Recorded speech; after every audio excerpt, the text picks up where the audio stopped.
começar a gravar aqui. Então, nesse segundo bimestre, a gente vai falar sobre essa caracterização dos materiais sólidos.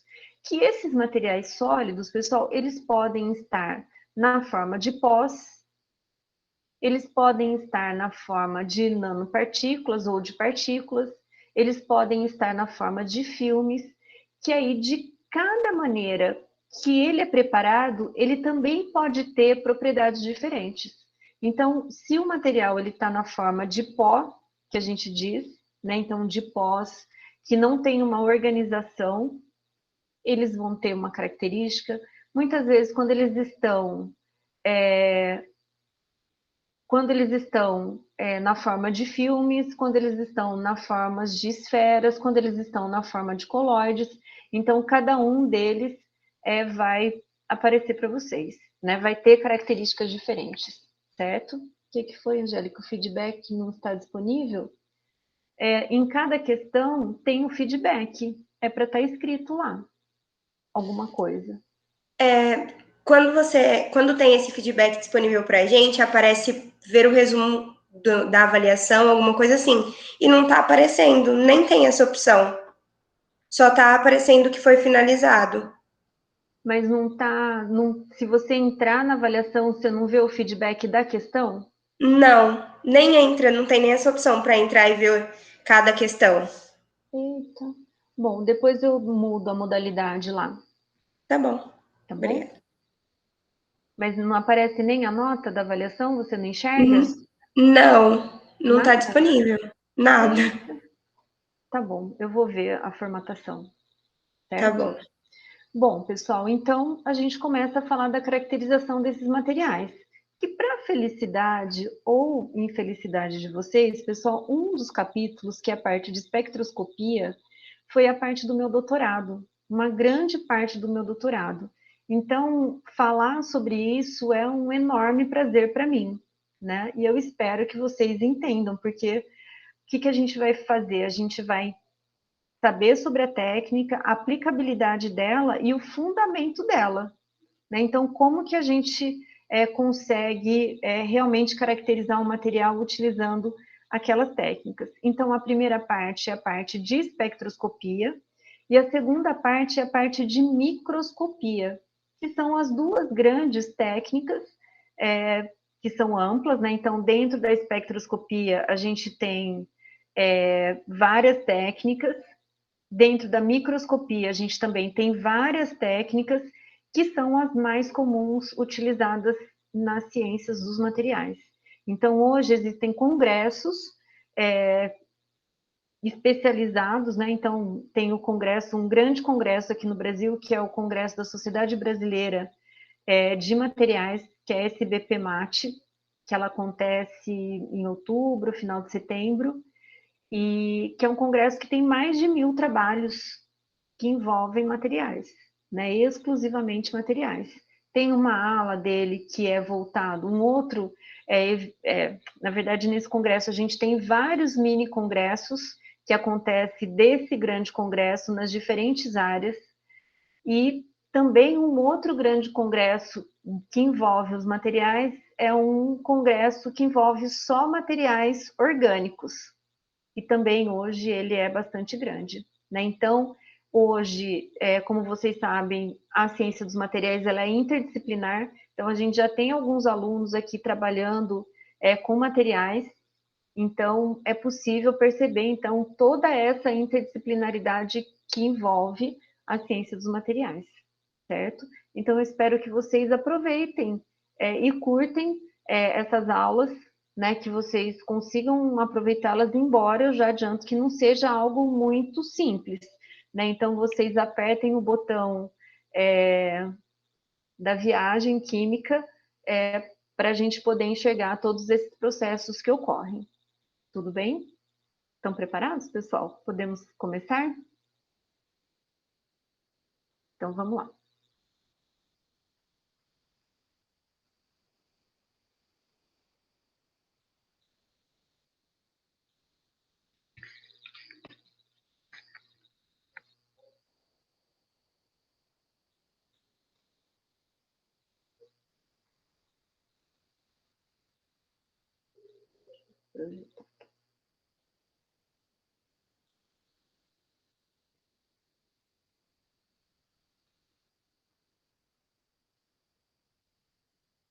Enxergam, pessoal? Sim. Tá. Bom, pessoal, então a gente começa com a caracterização de materiais falando sobre espectroscopia. Então, quando a gente fala em espectroscopia, pessoal, aqui o enfoque que eu vou dar para vocês é a espectroscopia vibracional. Então, a gente vai ver a espectroscopia de absorção no infravermelho e o espalhamento Raman. E a gente vai ver a espectroscopia eletrônica, que é a absorção do UV visível e a emissão de fluorescência. A absorção de UV visível, pessoal, vocês já viram na disciplina de instrumental. E eu não sei se chegou, se o professor Vinícius entrou na parte de infravermelho. Ele conseguiu entrar? Quando eu fiz, sim. Então, a gente vai ver o fundamento delas e vai ver várias aplicações na área de materiais, certo? E o V visível, que é uma técnica bastante comum, mas a gente vai ver que todas essas técnicas, elas acabam se complementando. Como a caracterização de materiais, pessoal, é um quebra-cabeça. Por que é um quebra-cabeça? Porque você vai trazer informações diferentes, de técnicas diferentes para poder chegar numa conclusão, para poder chegar naquilo que vocês estão propondo, né? Principalmente quando envolve síntese. Então, quando envolve síntese, quem me garante que eu formei realmente aquele grupo carboxílico que faz parte da cadeia do polímero? Quem que vai me evidenciar que aquela dupla ligação ela foi totalmente adicionada no processo de polimerização? Então, normalmente a gente utiliza várias técnicas e as técnicas espectroscópicas, elas são técnicas meio comuns, vamos dizer assim, nos laboratórios. Então, hoje não é difícil encontrar laboratório que tenha um espectrômetro de absorção no infravermelho, o UV, como vocês sabem, e o de emissão, que é o de fluorescência, já existe, mas não é tão comum como um V visível, e o espalhamento Raman é menos ainda, né? Então, são equipamentos que no caso do espalhamento Raman e fluorescência, ele traz resposta muito interessantes. Há já 20 anos atrás, no Brasil não era comum o espalhamento Raman, e hoje ela já meio que se popularizou nos laboratórios que trabalham com caracterização de materiais, certo? E, no caso, como a espectroscopia vibracional do infravermelho e o Raman, elas se complementam. Então, por isso que também vale a pena falar das duas. Por que elas se complementam? Embora a resposta das duas seja vibração molecular, pode ser que na absorção do infravermelho a gente não consiga detectar essa vibração, mas no espalhamento Raman, sim. Né? Então, por isso que é bom falar dessas duas técnicas juntas, certo? Então, vamos lá. Como vocês já devem saber, pessoal, quando a gente fala das técnicas espectroscópicas, a gente está falando de que técnicas? A gente está falando de técnicas que envolvem a interação da luz com a matéria. Que luz, pessoal? A luz eletromagnética, que nós sabemos que é uma mistura de ondas eletromagnéticas, né? Então, nós sabemos que as ondas eletromagnéticas, elas têm características próprias, né? Então, a onda eletromagnética, ela vai ter uma característica de onda como as outras ondas, então ela vai ter um comprimento de onda, ela vai ter a caracterização de frequência, do próprio número de onda, da amplitude, do, do eixo de propagação dessa onda, o meio pelo qual essa onda se propaga, como todas as ondas. No caso da luz eletromagnética, pessoal, da onda eletromagnética, ela tem uma característica importante, que é ela tem na propagação dela a geração de um campo elétrico e um campo magnético. Por isso que é onda eletromagnética. E aí esses campos, eles são perpendiculares entre si. e perpendiculares, utilizando como referência essa direção da propagação da onda, certo? Então, aqui a gente vê o desenho, né? Então, do comprimento de onda, que é a distância entre os dois máximos da onda. Depois, a gente tem aqui a caracterização do campo magnético em azul e, perpendicularmente, o campo elétrico, que é o rosa. E aí, a direção da propagação, certo? Então, referente a isso, a gente consegue fazer todos os cálculos. Então, eu posso falar em número de onda, em comprimento de onda, em amplitude, em intensidade, em potência dessa onda. E como a gente fala dessa onda eletromagnética, ela tem a capacidade de se propagar no vácuo, diferentemente de outras ondas, né? E aí, pessoal, quando a gente fala dessas ondas eletromagnéticas que são emitidas pela luz, ou que se a gente for pensar lá na origem, que é o Sol, né? A gente tem aí uma série de ondas eletromagnéticas com diferentes comprimentos. E aí, de acordo com o comprimento dessa onda, ela vai interagir de uma maneira diferente com a matéria. Então, a gente tem essa outra figurinha aqui embaixo, que eu vou ampliar ela um pouquinho. Vocês enxergam ela ampliada, pessoal? Sim. Certo? Ampliou do que estava? Sim. Então, o que, que a gente tem? A gente tem que na onda que penetra na atmosfera, né, que entra na atmosfera, que é emitida pelo Sol, a gente tem uma série de ondas eletromagnéticas, que, como eu falei para vocês, elas vão interagir de maneira diferente com a matéria. Então, eu tenho desde onda de rádio até ondas de radiação gama. O que, que muda? O tipo de radiação e também o comprimento de onda dela. Que sabendo da relação da energia envolvida, que ela é inversamente proporcional ao comprimento de onda, o que, que a gente vai ter? Que quanto maior é o comprimento de onda, menor é a energia envolvida. Então, menos prejudicial ela é. Então, no nosso dia a dia, o que, que a gente tem? A gente tem ondas de rádio, a gente tem micro-ondas, a gente tem infravermelho e a gente tem parte do visível, desculpa, a gente tem o visível integral e a gente tem parte do ultravioleta.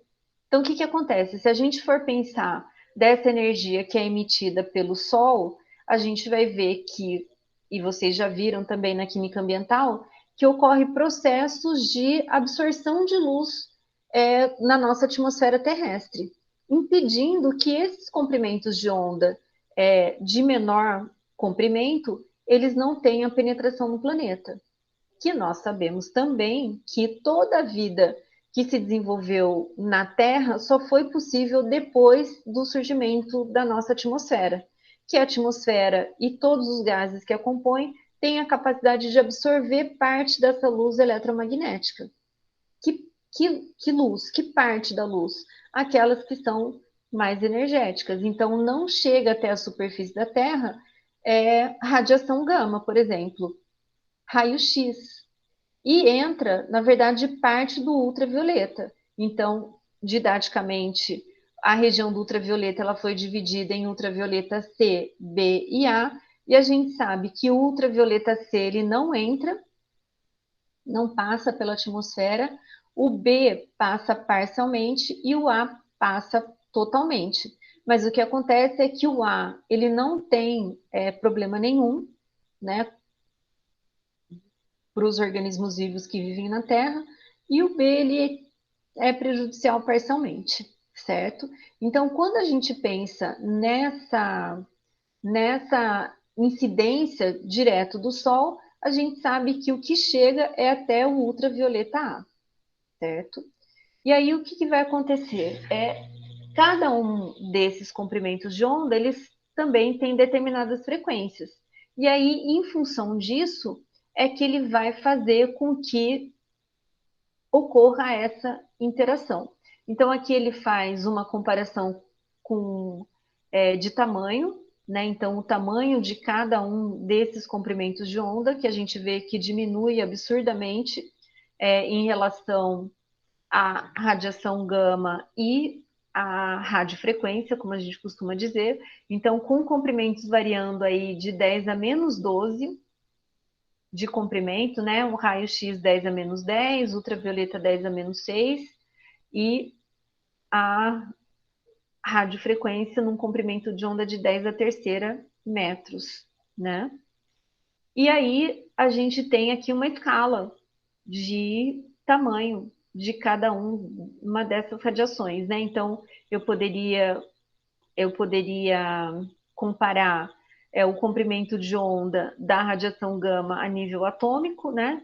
O raio-x já em nível molecular, o ultravioleta em termos do tamanho da molécula, a região do visível já de acordo com o tamanho de determinados micro-organismos, aqui ele coloca os protozoários, o infravermelho já o tamanho de uma ponta de uma agulha, as microondas do tamanho de uma borboleta e as ondas de rádio já quilômetros, certo? E aí o que a gente vai ter? Que, de acordo, então, com esse comprimento de onda, ela vai ser mais energética ou não. Então, a gente já sabe que a radiação gama é extremamente maléfica e as ondas de rádio, elas não são, certo? E que, no caso de todas essas radiações, a qual a gente é sensível e perceptível é a região do visível. Todos os demais, pessoal, eles passam como ondas eletromagnéticas invisíveis, né? Então, eu vou perceber de outras maneiras, mas a única que eu enxergo é a minha região do visível, que é onde eu tenho os meus sensores, né? Que estão presentes no meu sistema de visão, que vai ter essa capacidade de identificar cores diferentes, então, que é a região do visível. E quando a gente compara com todo o espectro, pessoal, ele é uma faixa, né, extremamente pequena, do qual nós somos sensíveis, certo? Alguma dúvida, pessoal? Podemos seguir? Bom, então, o que a gente vai ter? Quando nós falamos desse processo da interação da luz com a matéria, a gente vive aquele dilema, e vocês também viram lá na disciplina de Fisicoquímica 6, Fisicoquímica 3, do sexto termo, que a onda eletromagnética ela vive aquela dualidade de onda-partícula. E que, na verdade, a gente tem um efeito chamado fotoelétrico, que é a relação dessa interação com a luz com a matéria. Então, aqui a gente tem o empurramento, vamos dizer assim, das partículas, possíveis partículas, né, que estão presentes nessa onda eletromagnética em movimento. E aí gera o que a gente chama de efeito fotoelétrico. Então, a interação da luz vai fazer com que eu tenha uma mudança, aí do meu estado fundamental dessa molécula, né, desse material, que de acordo com a onda, o tipo de onda eletromagnética que estiver interagindo, ele vai tirar do estado fundamental. Então, aqui a exemplificação da interação da luz ultravioleta com o metal. Então, o que ele vai ter, o que ele vai fazer, na verdade? Ele vai quicar, ele vai interagir com a matéria, fazendo com que eu tenha uma alteração energética no meu elétron. Então, ele sai do estado fundamental e vai para um estado excitado. E depois, claro, que ele pode voltar para o seu estado fundamental, que também é um processo, certo? Então, o elétron, nesse caso, ele vai absorver essa energia da onda na região do ultravioleta e aí vai conseguir alterar o estado energético do elétron. E que a gente vai ver que é o elétron da última ligação, né? O elétron de ligação. E cada uma daquelas regiões de luz vai interagir de maneira diferenciada, certo? Então, aqui é o espectro, né? Então, uma outra caracterização, uma outra representação das ondas de rádio de TV, de micro-ondas, do infravermelho, do visível, do ultravioleta, do raio-x e da radiação gama, que tem o comprimento, que como a gente viu, varia aí de quilômetros até picometros, né, que é da ordem de 10 a menos 12. Aqui a energia envolvida neles, né, então a energia muito baixa das ondas de rádio, que tem maior comprimento de onda, até a energia extremamente grande da radiação gama, que é da ordem de 10 a sétima eletronvolts, certo? Então, essa caracterização e a região do visível aqui, numa escala nanométrica, né? Então, de 420 a 700 é a região que nós somos visíveis. E aí, o que vai acontecer, então? Cada uma dessas ondas, ela vai ter a capacidade de interagir com a matéria, especificamente em algumas partes da matéria. Então, o que a gente tem aqui? Opa. Então, o que a gente tem aqui? Eu tenho que, no caso, vamos começar com ultravioleta, que é o que vocês, o ultravioleta visível que vocês conhecem mais. Essa luz ultravioleta, o visível, né? Ultravioleta visível, ele vai interagir com quem? Ele vai interagir com os elétrons presentes na nuvem eletrônica. Mas quais elétrons? Os elétrons mais externos. Então, ele vai fazer com que a interação dessa luz faça com que a interação ocorra com esses elétrons mais externos. No caso do raio-x, ele também vai interagir com os elétrons. Mas que elétrons são esses? Também são elétrons da nuvem eletrônica, claro, mas ele vai mexer, vamos dizer assim, com os elétrons mais internos, aqueles que estão próximos do núcleo. Já a radiação gama, pessoal, que a energia dela é extremamente alta, ela vai ter a capacidade de interagir com o núcleo atômico. Então, lembra que essa interação vai ser uma modificação, vai ser tirar, seja os elétrons mais externos, ou o elétron mais interno, ou os spins dos núcleos atômicos, vai tirá-los do estado fundamental e passar para o estado excitado. E aí, esse fenômeno de absorver, passar para o estado excitado, ou do estado excitado voltar para o estado fundamental e emitir o que ele absorveu, tudo isso a gente vai poder caracterizar. Na verdade, a gente vai poder medir e cada variação vai estar relacionada ao material. Então, por isso que a gente consegue caracterizar. Por quê? Porque, na verdade, cada tipo de átomo, cada tipo de ligação química vai interagir de uma maneira diferente, vai responder de uma maneira diferente. E essa resposta ela é única daquele grupo, vamos dizer assim. Então, eu consigo caracterizar, certo? Então, aqui, até o visível, então, nós estamos falando de elétrons. No caso, o infravermelho e o espalhamento Raman envolve vibração molecular. Então, lembra que as moléculas, elas vibram, então eu posso ter uma vibração de ligação, né? Que a gente vai ver os diferentes tipos de vibração. E eu tenho as microondas, que envolve, né, tanto as microondas como as ondas de rádio, elas envolvem o que a gente chama de rotação molecular. Então, no caso do alimento que a gente utiliza, né, acredito que todo mundo tem na cozinha um equipamento de microondas. Então, o que acontece ali? É uma fonte que emite luz no comprimento de ondas das microondas. E o que vai acontecer é que ele interfere, ele interage com a matéria, e aí o que vai acontecer é que aquela onda ela vai interagir com as moléculas de água presentes no meu alimento. Essas moléculas de água vão rotacionar, vão girar, e aí essa rotação vai gerar calor e, consequentemente, esquentar meu alimento, certo? No caso, pessoal, da luz infravermelho, eu tenho uma vibração das minhas moléculas. E como que eu percebo essa resposta? Eu percebo por meio da emissão de calor.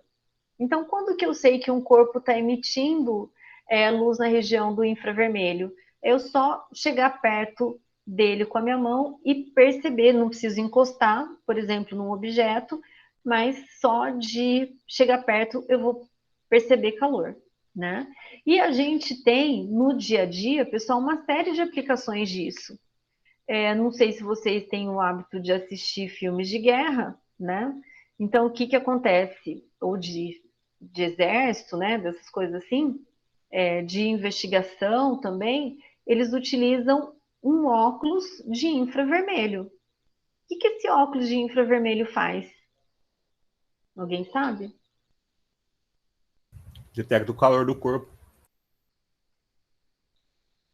Isso, então, na verdade, ele não está enxergando o que está na frente dele por meio da luz visível. Mas esse óculos ele tem a capacidade de perceber o calor que está sendo emitido. Então, ele enxerga, por exemplo, numa noite, ele enxerga detalhes da feição de uma pessoa?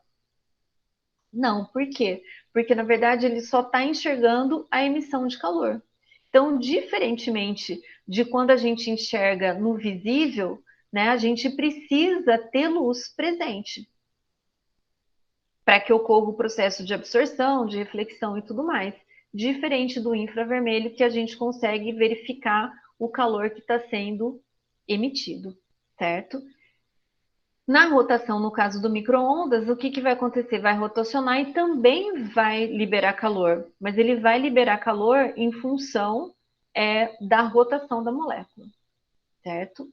Então, o que, que a gente tem aqui? Do modo de resposta dessas ondas, né, desses comprimentos de ondas diferentes, a gente vai obter respostas diferentes.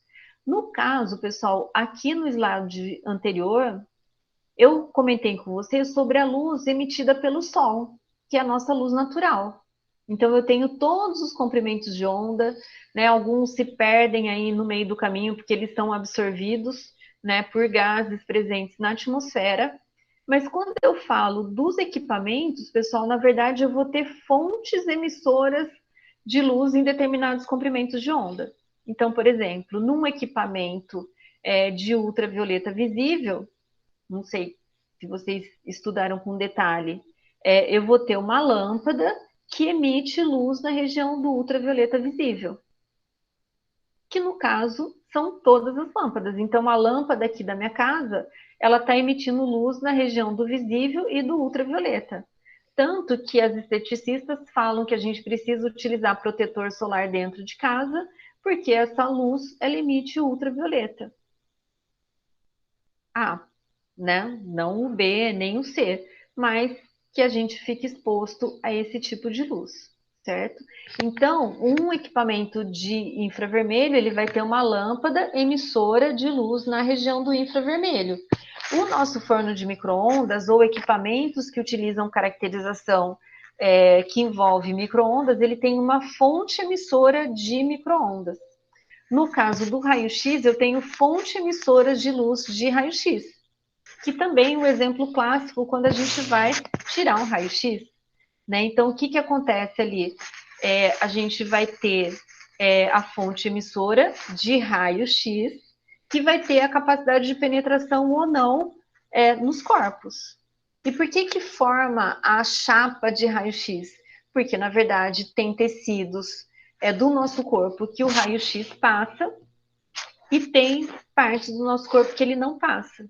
Então, quando ele passa, ele forma a imagem. Onde ele não passa, fica o escuro. Então, por isso que as chapas, vamos dizer assim, as lâminas de raio-x, elas também são possíveis ver os detalhes. Por que que utiliza muito para ver quebra de osso? Porque é onde no osso ela propaga de uma maneira e onde não tem osso ela propaga de outra maneira. Então, se o osso está quebrado e ficou um espaço entre a quebra, ela vai ter a capacidade de passar por ali e contrastar isso na sombra que ele mostra na chapa, certo? Então, artificialmente e dos equipamentos, a gente vai ter fontes emissoras desse tipo de luz, né? Para todas elas. Quando a gente fala da radiação gama, vocês sabem que existem alguns materiais que emitem naturalmente determinados comprimentos de onda, né? Então, eu tenho isótopos de alguns elementos que nem sempre são os mais abundantes, que têm a capacidade de emitir determinados comprimentos de onda, certo? Então, só para deixar claro que quando a gente fala dos equipamentos, eu vou ter fontes específicas de determinados tipos de emissão. Posso ter, como eu falei para vocês, essa lâmpada aqui do meu escritório, que ele emite luz ultravioleta visível. Ah, mas eu quero ter algo mais específico. Vai acontecer o quê? Eu posso ter lâmpadas, né, que emitem um comprimento mais estreito, que ele vai emitir luz, sei lá, de 420 até 570. Eu posso ter lâmpadas que emitem de 600 a 700. Ou eu posso ter os lasers, né, que são luzes com alta potência e pulsadas, né? Que ele é o quê? Também pode ter tanto na região do infravermelho como também na região do visível. Que são esses lasers que eu posso utilizar no equipamento, mas esses lasers que são pontadores de apresentações, por exemplo. É isso, né? Simples. Que ele está emitindo ali uma luz na região do visível, certo? De uma maneira pulsada. E aí vai ter características diferentes, certo? Então, para cada um desses, eu vou ter fontes emissoras artificiais ou naturais, né? Que seja possível, então, fazer uma emissão seletiva dos tipos de luz e aí, consequentemente, então, interagir com a matéria e trazer a resposta que me interessa dessa interação, certo? Então, aqui, pessoal, esse diagrama é super bonito, né? Então, que ele traduz um pouquinho o que eu comentei na figura anterior. Então, esse daqui é um diagrama das interações da radiação com a matéria. Então, é um diagrama de energia, como a gente costuma dizer. Então, o que, que eu tenho aqui? Eu tenho os meus elétrons localizados num estado fundamental eletrônico. E a gente sabe que como que eu vou dizer, nessa camada eletrônica, né, isso que eu queria dizer, nessa camada eletrônica a gente tem várias camadas vibracionais. Então eu posso ter o meu estado eletrônico fundamental, posso ter o meu estado eletrônico excitado, que de alguma maneira eu vou tirar o meu elétron aqui desse estado fundamental e quicar ele, chutar ele para um estado excitado. Posso ter situações em que meu elétron ele vai simplesmente mudar de estado vibracional e posso ter situações em que ele muda o estado eletrônico fundamental. Então, de acordo com a frequência da luz que está interagindo, eu posso ter o quê? Então, nessa representação, os estados eletrônicos, o estado vibracional. Então, o que, que eu tenho? O V visível. O que, que a gente tem? O meu elétron mais externo, ele está localizado normalmente, né, a maioria deles, no estado fundamental, tanto eletrônico como vibracional. Mas eu posso ter outros elétrons no mesmo estado eletrônico fundamental, mas em níveis vibracionais diferentes. Tudo bem. Incidir a luz ultravioleta visível, o que, que vai acontecer? Ele vai absorver essa energia e mudar de estado eletrônico, que ele vai para o estado eletrônico excitado. Então, ele absorveu energia e mudou de estado. Beleza, ele só foi para esse estado excitado porque ele absorveu energia. E aí, só que esse não é o estado natural dele. Então, qual que é a tendência? Ele voltar para o estado fundamental. Só que essa energia que se absorveu, lembra que ela não é perdida, ela tem que ser igual. Então, o que vai acontecer? Ele vai emitir essa luz quando ele volta para o estado fundamental. E essa energia, pessoal, ela pode realmente ser emitida na forma de luz, que aí vai gerar o fenômeno de fluorescência ou fosforescência, Então, eu posso medir o quanto de luz ele emitiu na volta, quando ele voltou para o estado fundamental. Ele pode emitir isso na forma de calor, que eu consigo medir isso também, ou simplesmente ele libera essa energia de qualquer maneira, sem eu fazer nenhuma medida. Então, ele relaxa para o seu estado fundamental, liberando essa energia que ele absorveu de alguma maneira, que pode ser na forma de luz ultravioleta visível, que vai ser o caso da fluorescência ou fosforescência, pode ser emitindo calor, ou simplesmente perde essa energia sem a gente medir, certo? E aí, quando ele volta, ele pode voltar para qualquer um desses estados vibracionais, desde voltar para o estado fundamental vibracional ou até mesmo para o estado vibracional mais excitado. E aí, depois, ele vai relaxando e volta para o estado vibracional fundamental, certo? Então, aqui, o que eu fiz? O ultravioleta visível mexeu com os elétrons da ligação, os elétrons da última camada. Depois, o infravermelho vai ser o quê? A incidência da luz na região do infravermelho e vai fazer com que ele vá para um estado vibracional excitado. Então, ele estava aqui nesse estado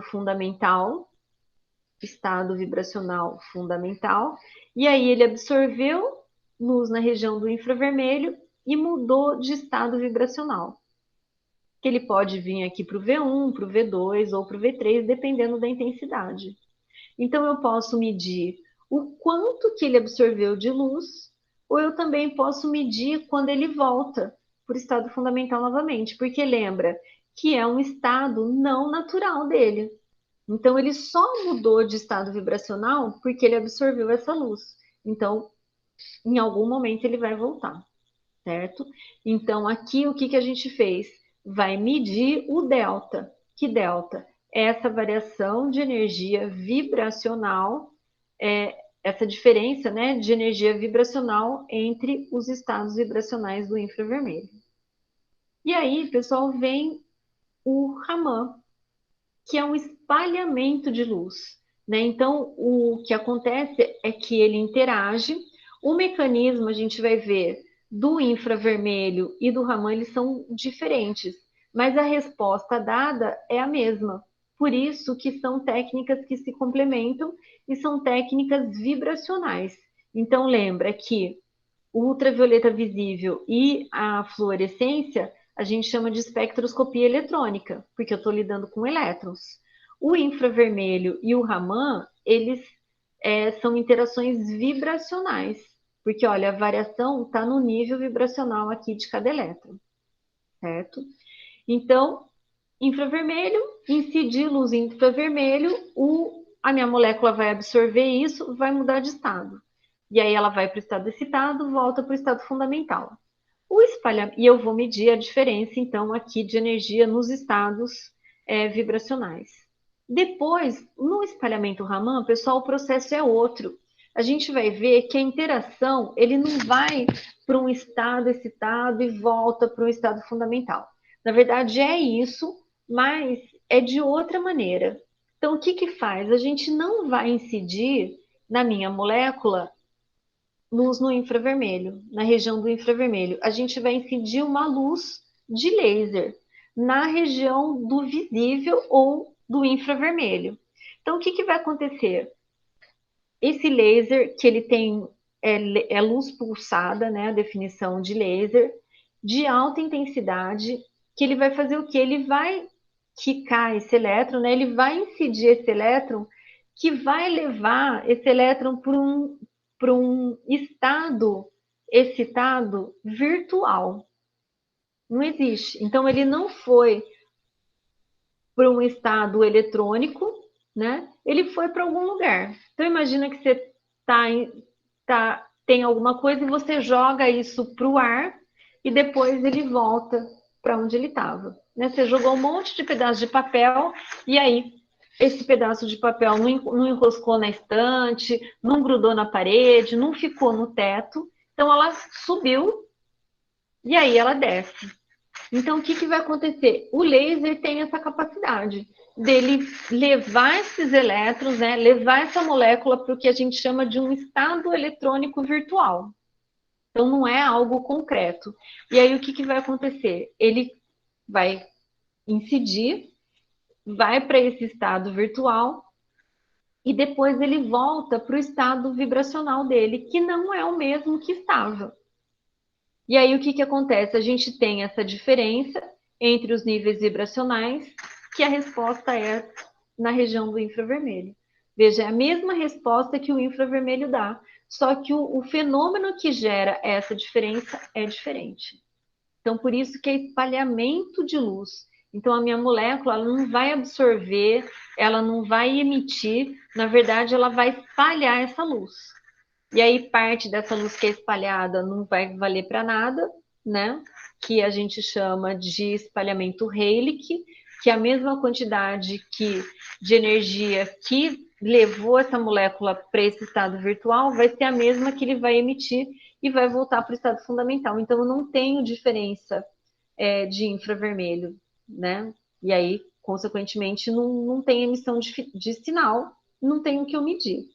Mas parte dessa luz faz com que as moléculas voltem para o estado vibracional que não era o original dele. E aí, com isso, gera diferença na região do infravermelho. E vai gerar um espectro, vai gerar características e, consequentemente, eu vou conseguir fazer a identificação da minha molécula. A mesma coisa acontece com o Raman ressonante, espalhamento Raman ressonante. Qual que é a diferença? Que nesse caso, pessoal, veja, o fenômeno é o mesmo. Só que, em função da característica da molécula envolvida, ela vai absorver essa luz, né, parte dessa luz que foi espalhada, e ela chega num estado eletrônico excitado.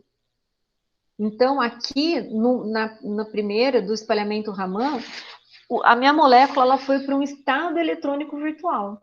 No Raman ressonante, não. A energia foi suficiente para que ocorresse uma mudança do estado eletrônico. E aí, consequentemente, ela volta de novo para o estado fundamental, só que ocorre uma diferença aqui de luz, da mesma maneira que é na região do infravermelho.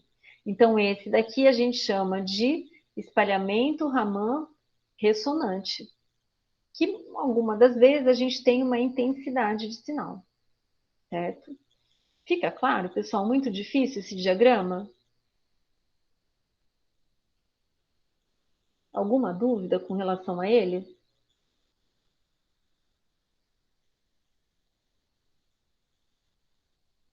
O silêncio diz sim ou o silêncio diz não? Ou ainda não deu para digerir, pessoal? Silêncio de fé que uma hora a gente vai entender. Vai entender, uma hora vai entender. Mas ele é difícil mesmo, pessoal, quando a gente vê num primeiro momento. Mas ele é muito bom para fazer identificação, né? De enxergar realmente que, no caso do Raman e do infravermelho, é uma variação vibracional e que aqui, no ultravioleta e na emissão, a gente vê uma variação no nível eletrônico realmente, né? Então, ele é bem sistemático. Então, vamos lá. Então, quando a gente fala na caracterização desses materiais, então, para nós vai interessar o infravermelho, visível e ultravioleta. Então, o infravermelho, que engloba o Raman, porque lembra que a resposta do espalhamento Raman é na região do infravermelho, então ele vai mexer com a vibração molecular, o visível com a excitação eletrônica da camada mais externa, e o ultravioleta a excitação eletrônica também da camada mais externa. Quando a gente fala em raio-x, pessoal, a gente fala em espectroscopia, mas a gente vai ver que ele está relacionado bastante com a microscopia. Então, aqui a excitação vai acontecer na camada mais externa, a radiação gama, a excitação nuclear, a microonda, rotação molecular, e a radiofrequência também, rotação molecular. Essa parte da nossa disciplina, a gente vai focar no infravermelho, no visível e no ultravioleta, certo? Sempre lembrando, pessoal, que a energia ela é proporcional, né, ao número, aqui é o número de onda, né? A frequência. Então, a energia ela vai ser inversamente proporcional ao comprimento de onda. Então, por isso que menor o comprimento de onda, maior a energia envolvida.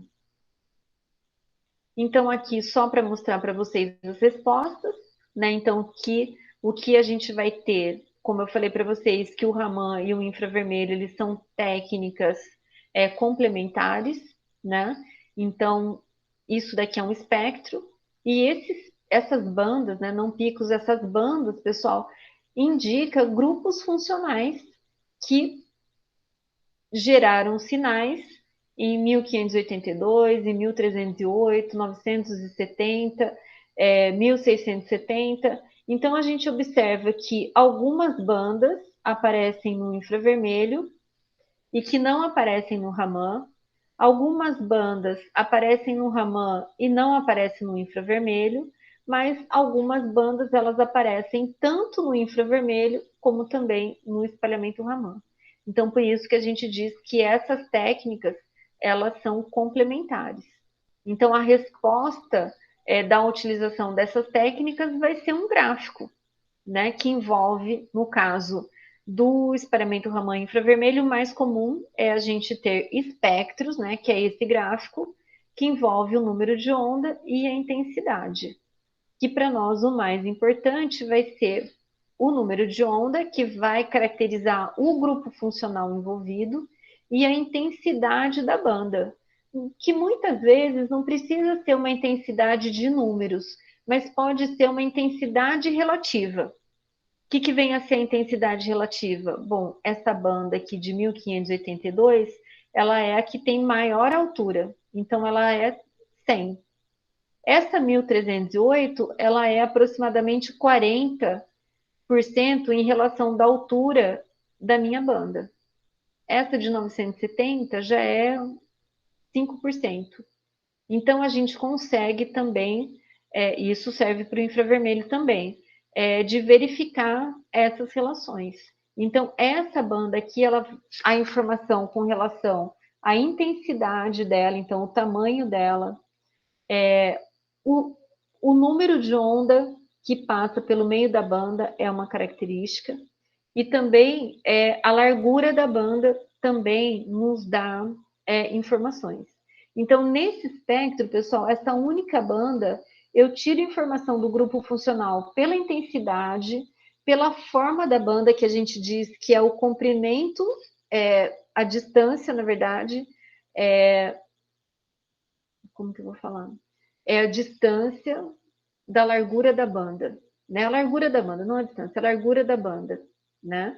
Então, a informação pelo tamanho dela, que é a intensidade, da localização dela, que é o número de onda dela, e também o formato da banda. Por que a banda é banda e não é linha, pessoal? Então, o que acontece? Hoje a gente tem programas que simulam esses espectros. Então, o que acontece? Ocorre uma calculeira lá, eu dou a informação pro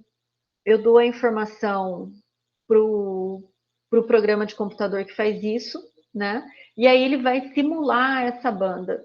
E aí o espectro que ele me dá é linha, e não é banda que tem essa largura, né? Que vocês percebam que as larguras são diferentes. Por quê? Porque na simulação de computador, pessoal, ele não faz o cálculo da interação com as moléculas vizinhas. Então, por isso que a resposta é linha, né? E no caso da banda, a gente tem esses formatos diferentes, larguras diferentes, porque eu tenho a interação da minha molécula com as moléculas vizinhas. Então, por isso que também são diferentes. Então, eu tenho informação também por meio da largura da banda, certo? Então, aqui o V visível, então esse espectro vocês também já conhecem, né? Então, aqui uma banda de absorção na região do ultravioleta visível, e depois o mesmo composto, pessoal, medindo a emissão. Então, que eles se complementam, por quê? Porque fazendo o cálculo é possível verificar que a quantidade de energia absorvida é a mesma da energia emitida. Só que veja que ela emite em comprimento de ondas diferentes, certo? Tudo bem, pessoal?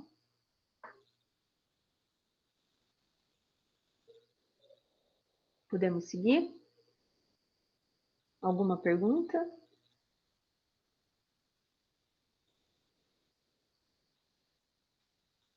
Então, vamos lá.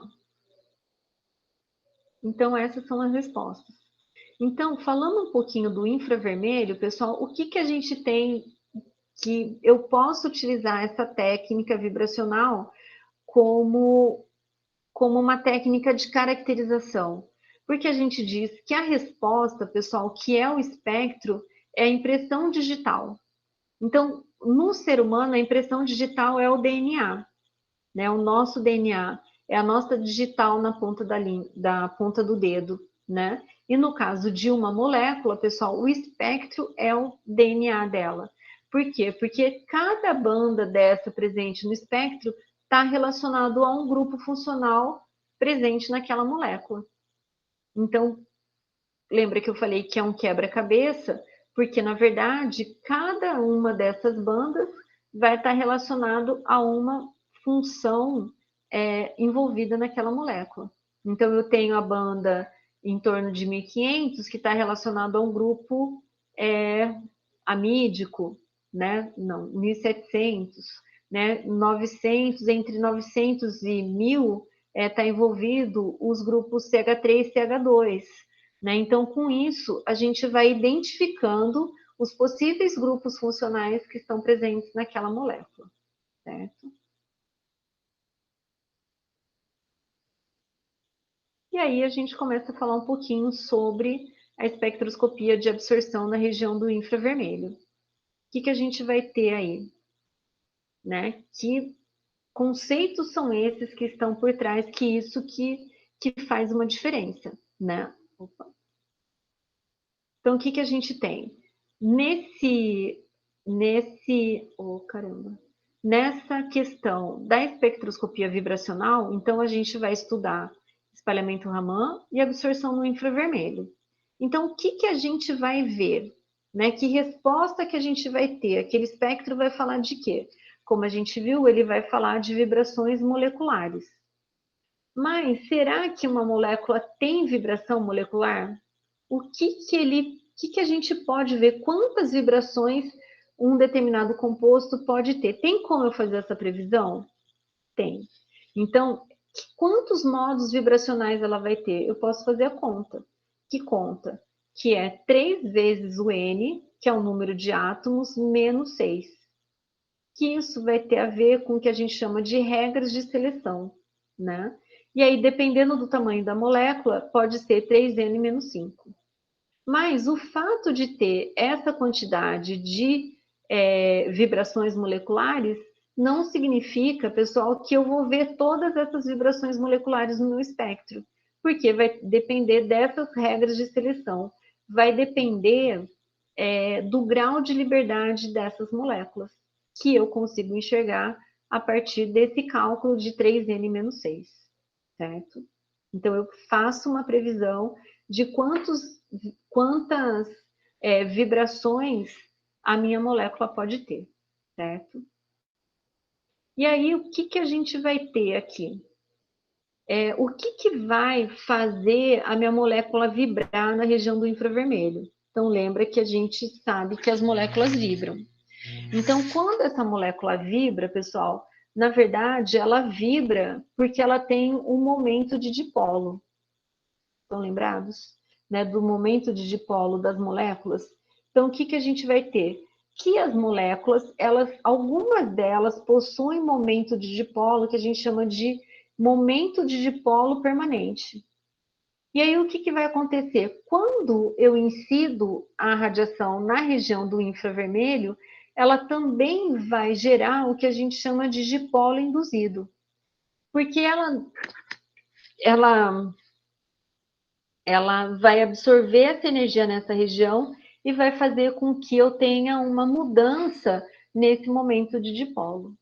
Então, o que vai acontecer? Aqui tem a exemplificação de uma molécula, né, de carbono com oxigênio, ela já tem um momento de dipolo permanente. Por quê? Porque aqui no caso de uma ligação entre carbono e oxigênio, a gente tem que o oxigênio ele é bastante eletronegativo e o carbono pouco eletronegativo. Então, o que vai acontecer? Eu formo uma nuvem eletrônica desigual, em função dessa delocalização dos elétrons que fazem parte dessa nuvem eletrônica. Então, ali eu já tenho um momento de dipolo permanente, porque eu tenho essa diferença de eletronegatividade na minha ligação covalente, então uma delocalização de carga. Aí o que vai acontecer? Quando eu incido a luz na região do infravermelho, o que vai acontecer, pessoal? Ele imagina, eu gosto de imaginar essa nuvem eletrônica como se fosse um floco grande de algodão. E aí, o que acontece? Quando incide a luz na radiação do infravermelho, a gente vai movimentar essa nuvem de algodão.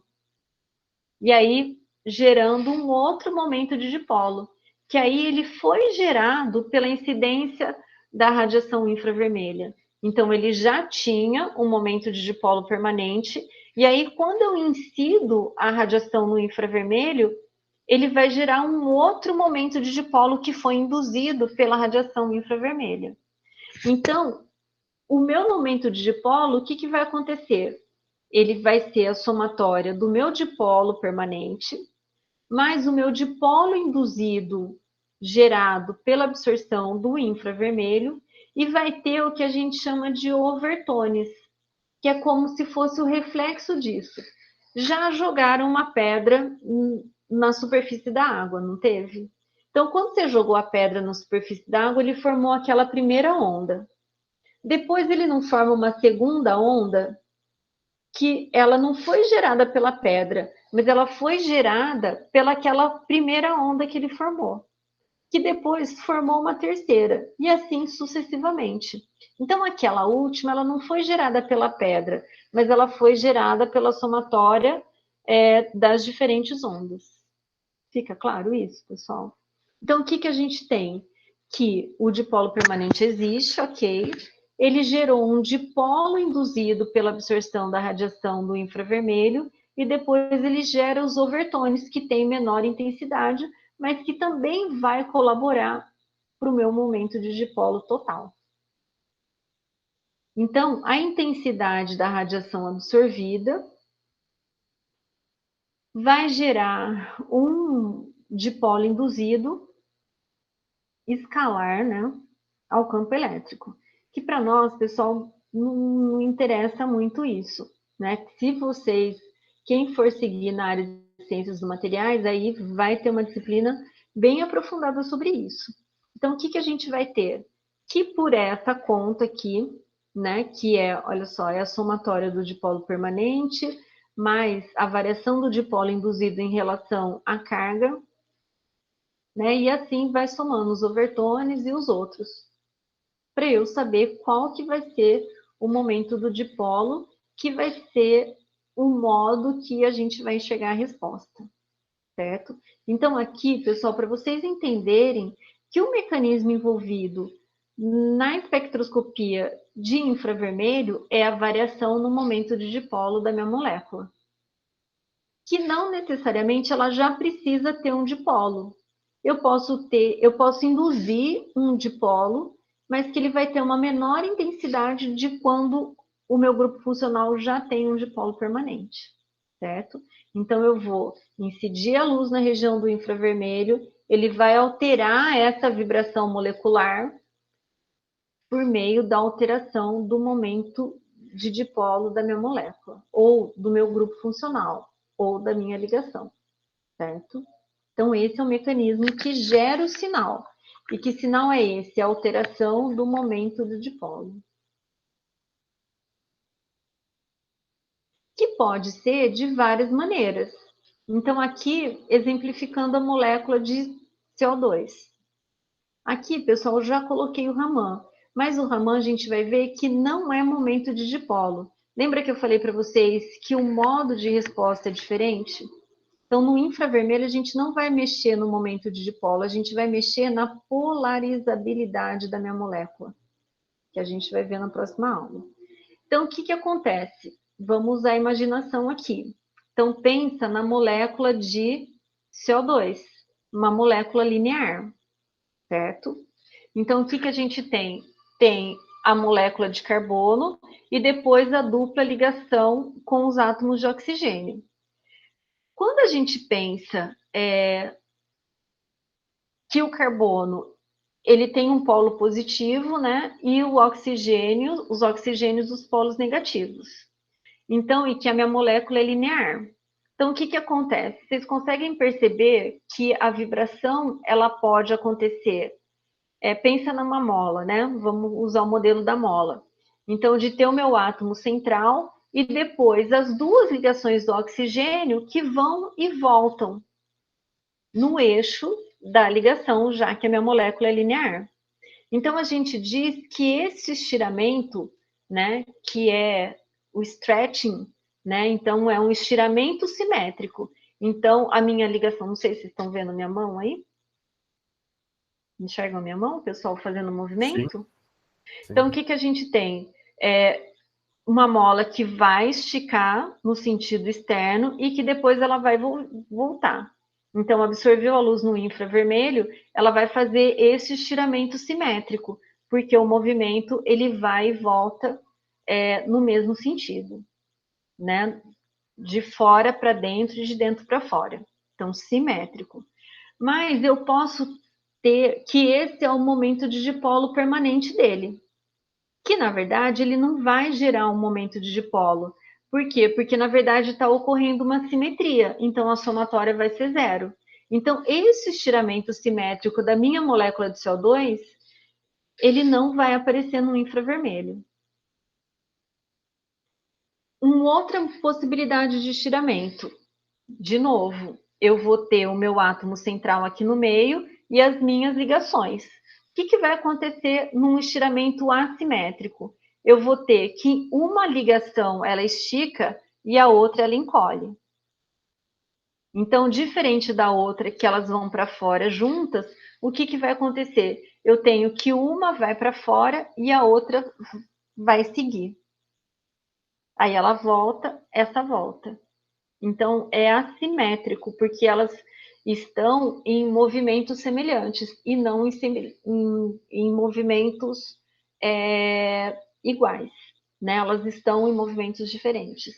Então, isso, pessoal, vai gerar um momento de dipolo diferente de zero. Então, vai aparecer no infravermelho. Então, tanto o estiramento simétrico como o estiramento assimétrico, pessoal, é uma variação vibracional no plano, certo? Então, o que acontece? Ele está aqui no eixo da ligação, assim e assim, certo? Então, está no plano, né? Está no eixo da minha molécula. Mas eu posso ter variações que a gente chama de deformação, que no caso, nesse tipo de variação, a minha molécula sai fora do plano. Então, o que vai acontecer? Eu também posso ter deformações simétricas e deformações assimétricas. Nessa deformação que tem as setas, o que a gente tem? De novo, eu vou ter o meu átomo de carbono aqui no meio e as minhas ligações de oxigênio. O que vai acontecer agora nessa deformação que a gente chama de out of plane, fora do plano? Então, olha, o meu átomo de carbono vai para frente e os meus átomos de oxigênio vai para trás. Então, ele faz esse modo de ligação. Então, ele está saindo fora do eixo linear, certo? E aí, esse é um tipo de deformação. E aí, o outro tipo, então, dá para perceber pelas setas, né? Então, uma seta vem para frente, o meu átomo de carbono vai para o outro lado, e aí ele volta para o original. Então, ele faz esse movimento. E eu tenho um outro tipo de deformação também, que é fora do plano, que nesse caso, a minha molécula de CO2 vai fazer esse movimento. Então, o meu átomo de carbono sobe e os meus átomos de oxigênio descem. Então, ele faz esse tipo de deformação fora do plano. Então, ele está saindo do meu eixo linear da minha molécula. Então, posso ter essa deformação e posso ter essa deformação, certo? sempre vai acontecer essas possíveis deformações, gerando momentos de dipolo induzidos diferentes, certo? E, consequentemente, trazendo um sinal. Então, aqui uma outra forma da gente mostrar isso. Então, aqui, os modos vibracionais de estiramento, que a gente chama de stretching. Então, veja, um estiramento simétrico. Então, sai, né, e abaixa. Então, tudo no plano. E depois o estiramento assimétrico, que um encolhe, o outro estica. E assim, ele vai fazendo esse movimento. E posso ter o bending, né, que são as deformações. Que eu posso ter o scissor, que é o formato de tesoura. Então, veja que dois átomos vêm para baixo, o meu átomo central vai para cima. Posso ter o rocking, que esses dois elementos, eles saem do plano para trás, né? Desculpa, pessoal, para o lado, né? Então, ele faz esse movimento, que, na verdade, nesse meu desenho aqui, né? Ele vai fazer... não vou conseguir mostrar com o braço, né? Mas vem para cá e esse meu átomo central vai para lá, certo? E o Ogging, pessoal, que sai fora do plano. Então, para simplificar, eu tenho aqui o meu átomo central e os dois outros átomos. Então, o que ele vai fazer? Ele vai fazer esse movimento. Então, esse meu átomo vem para cá e esses dois afundam. E o twist, pessoal, que ele vai fazer isso. Um vem para um lado do plano e o outro vem fora do plano. Então, são as modalidades de deformações vibracionais que podem acontecer. Então, os estiramentos possíveis pela absorção do infravermelho. E aí, o que acontece, pessoal? Cada um desses vai acontecer numa frequência. E cada tipo de elemento vai acontecer numa frequência diferente. Então, se esse meu átomo é carbono, esse é hidrogênio e esse é hidrogênio, a frequência dessa deformação vai ter um determinado valor. Que quando eu olhar lá no meu espectro, eu vou saber que, sei lá, 620 é referente à deformação Scissor CH2. Ah, teve agora aqui, esse daqui, vamos supor que é oxigênio, carbono, hidrogênio, né? Um grupo funcional hidroxila. E aí que ela vai ter uma forma, um valor, né, de 3.200 e que eu vou saber que é referente à ligação oxigênio-hidrogênio. Então, essas variações de deformação, ela vai ter frequência de acordo com o tipo de carbono, de acordo com o tipo de átomo que fizer parte daquela ligação. Então, se é um nitrogênio, hidrogênio, se é um nitrogênio carbono, se é um nitrogênio oxigênio, se é um carbono hidrogênio, se é um carbono CH2, se é um carbono CH3, se é um OH de ácido carboxílico, se é um OH de um álcool, tudo isso vai esparramar, vamos dizer assim, de maneira diferente lá no espectro, vai aparecer de maneiras diferentes nos espectros, certo? Não sei se está muita viagem, pessoal, para vocês, isso? Tá bem difícil. Mas a gente vai esclarecer. Que lembra que eu falei para vocês que é o exercício do movimento, porque aqui envolve plano. Então, o que fica, pessoal? Fica que o infravermelho se baseia na variação do momento de dipolo da minha molécula. Então, para ela ter resposta no infravermelho, eu preciso ter variação no momento de dipolo pela incidência da radiação do infravermelho. O que tem que ficar também? É que a resposta no infravermelho, então, só vai acontecer se eu tiver uma mudança no momento de dipolo da minha molécula, certo? E aí, que alteração que esse infravermelho essa luz do infravermelho vai fazer na minha molécula? Ela vai fazer alteração vibracional. E que são esses movimentos que podem ocorrer na minha molécula, certo? que na próxima aula, pessoal, eu vou trazer um modelinho, e aí fica mais fácil da gente enxergar esses movimentos, certo? Então, de entender a variação desses movimentos. Então, esses são os modos pelos quais as moléculas podem alterar a sua vibração, certo? Então, é isso que tem que ficar. E que, na verdade, cada vibração dessa ocorre numa frequência, e que é essa frequência que vai aparecer no meu espectro vibracional, certo? Então, sucintamente, é isso. E aí, também, só em termos de saber, que também isso é pura teoria, que para nós não é tão relevante nesse momento, né, para o que a gente quer, os modos normais de vibração são aqueles que eu consigo calcular quantos ele vai ter. Então, fazendo aquela conta do 3n menos 6, eu consigo saber quantos modos vibracionais eu vou ter.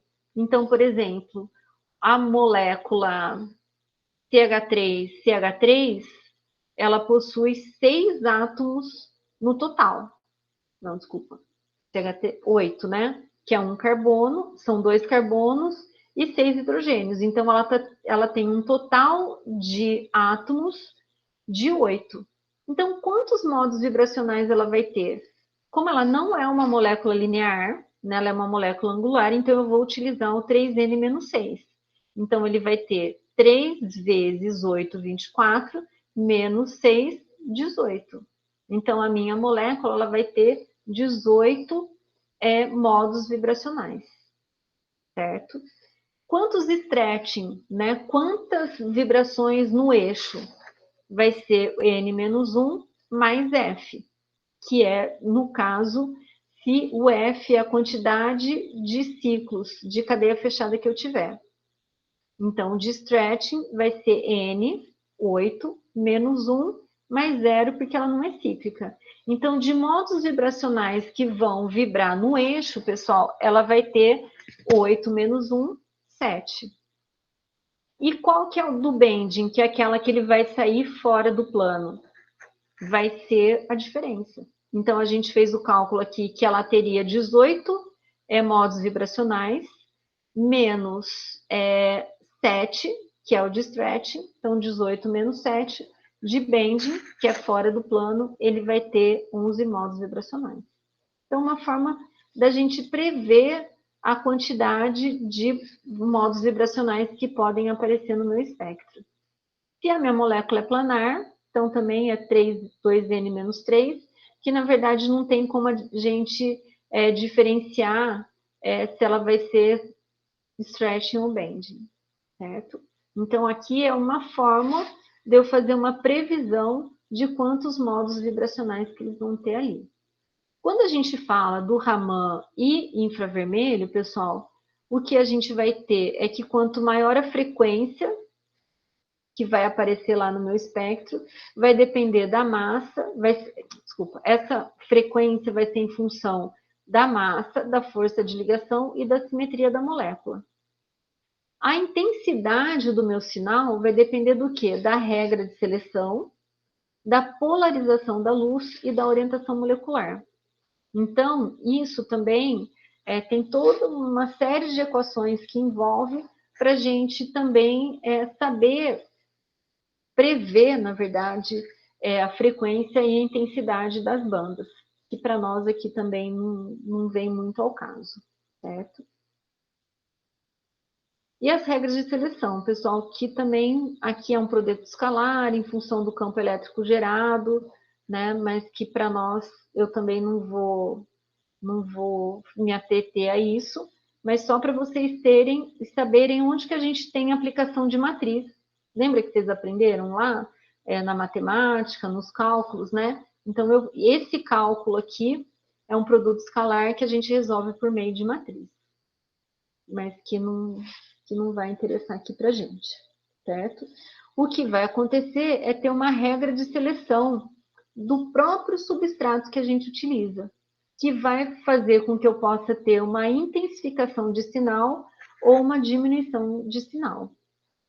Então, quando eu tenho a incidência do campo elétrico da luz, lembra, luz, onda eletromagnética, independente se ela é infravermelho, se ela é ultravioleta, ela tem o campo elétrico.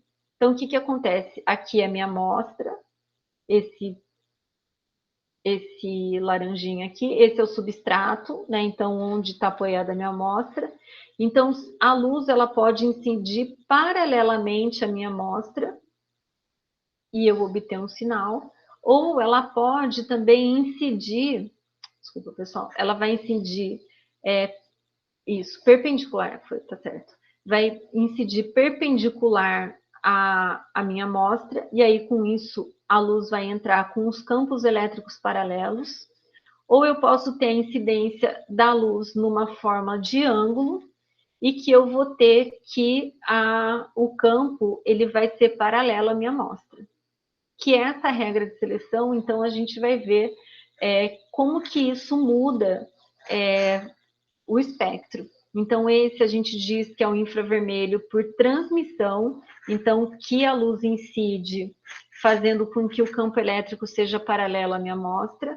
E aqui, o que a gente chama de infravermelho por reflexão, que o meu campo elétrico, ele vai ser perpendicular. Então, aqui ele vai conversar, vamos dizer assim, com determinados grupos funcionais, e quando o campo elétrico ele é perpendicular, ele vai conversar com outros grupos funcionais.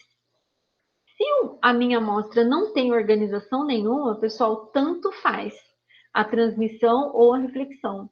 Mas se a minha amostra ela é organizada, aí eu consigo determinar até mesmo a organização dessas moléculas, como que está a organização dessas moléculas na minha amostra, certo? Mas que a gente pode deixar para a próxima aula. Aqui, pessoal, só a estrutura de equipamento. Então, olha aqui que eu tenho uma fonte de luz, eu tenho todo um sistema de espelho para reflexão disso, tenho o que a gente chama de beam splitter, que vai fazer um processo de separação dessa luz, a passagem dessa luz na minha amostra, que eu vou ter que ter um substrato diferente, específico, né? Porque o meu substrato ele não pode absorver, ele não pode interagir com essa luz do infravermelho, né? E aí, então, essa luz passou pela minha amostra, ele passa por um detector, que a gente chama de interferograma.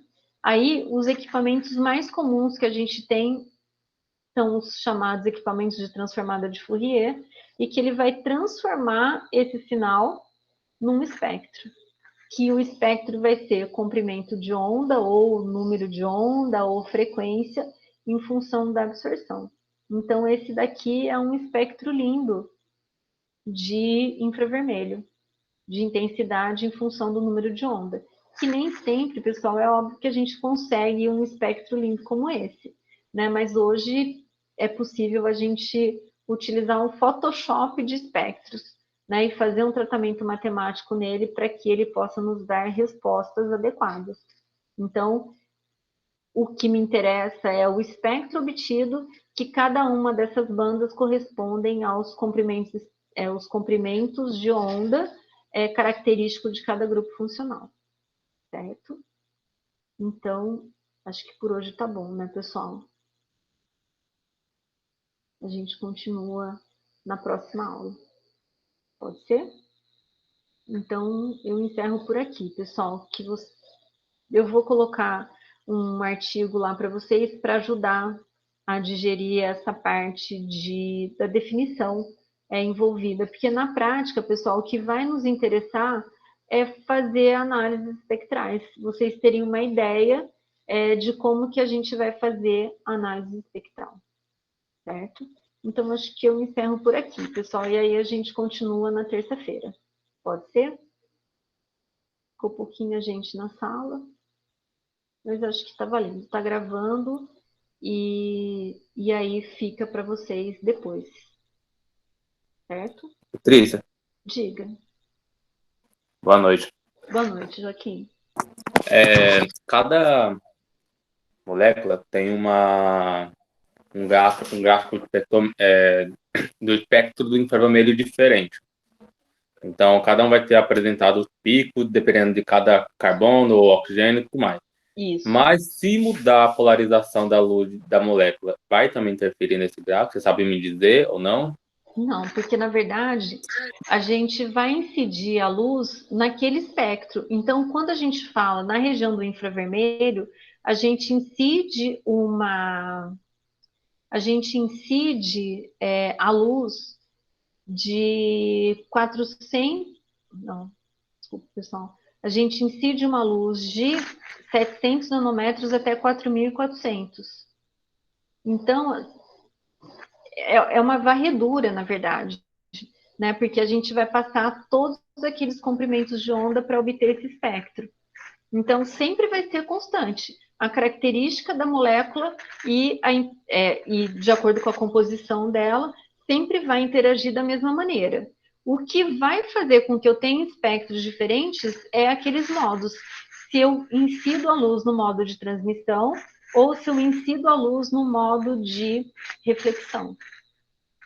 É isso que vai mudar, do restante não muda. Ok, obrigado. Foi isso? Foi essa a pergunta? Sim? Então, por isso que é a impressão digital. Né? Por isso que a gente fala que é a impressão digital do composto.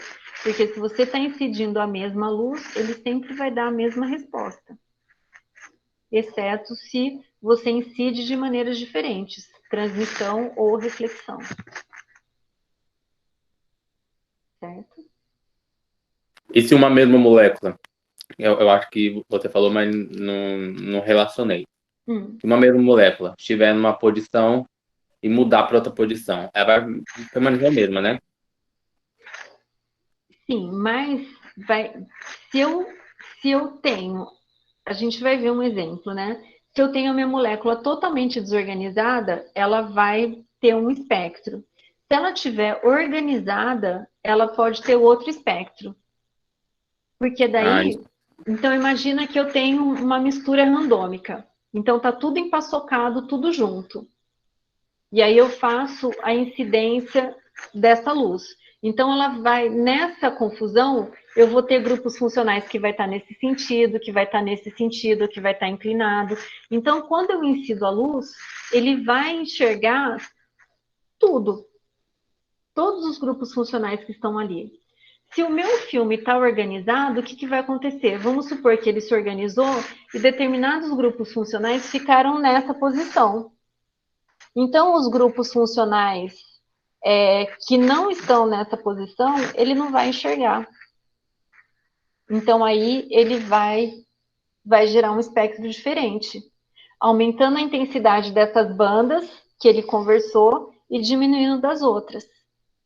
Mas, quando eu incido a luz em outro sentido, então, na reflectância, ele enxergou a luz que está os grupos funcionais que estão nesse sentido. Quando eu joguei a luz de reflexão, ele conversou, vamos dizer assim, com os grupos funcionais que estavam perpendiculares. Então, os dois espectros vão dar bandas diferentes. Não sei se deu para entender. Sim, eu entendi, sim. E aí, consequentemente, a gente consegue saber como que ele está organizado, que eu vou mostrar um exemplo para vocês, que é bem bacana. Tá bom, então. Que aí serve para os estudos de materiais organizados, porque tem algumas aplicações que independe do meu material estar organizado ou não. Mas para algumas aplicações, como emissores de luz ou dispositivos eletrominescentes, a organização da molécula é super importante. Então, pela técnica, eu consigo saber se a minha molécula está organizada ou não. Certo?